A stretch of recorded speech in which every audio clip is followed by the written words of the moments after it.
OK， 嗱呢段片咧就係教點樣去訂閱。咁我已經咧喺第二個戶口嗰度轉咗美金過嚟呢一個戶口嗰度噶啦。咁咧你會睇到呢度咧會有108蚊美金。咁咧然之後咧就做訂閱，好簡單嘅啫。呢個咧就訂1年嘅。咁就108蚊。我一撳加入購物車，咁佢呢度咧就顯示到就話你咧訂閱一個1年期嘅訂閱服務，係啦。咁呢度又取消，你可以取消呢個 order。咁然之後咧，佢問你呢度有3種付款方式，你就撳中間嗰個。因為呢度咧已經有108蚊㗎啦嘛，咁然之後咧我就撳付款，咁應該咧就得㗎啦，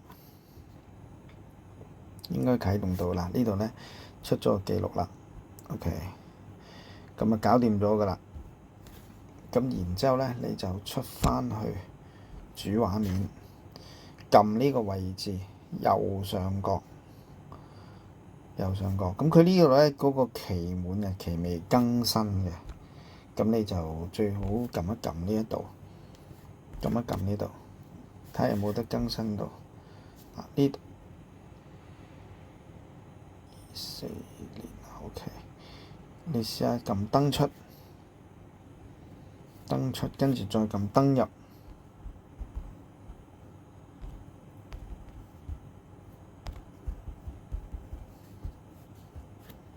有機會咧就已經更新咗嗰個。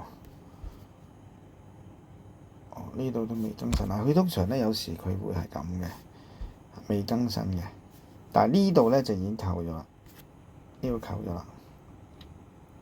咁但係你都睇到啦，揾翻嗰啲記錄啦。呢度咧已經係訂閲咗嘅，其實就訂閲咗㗎啦，已經付款咗。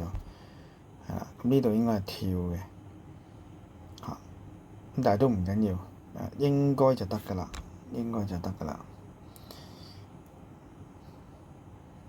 咁就呢條片就去到呢個位置啦。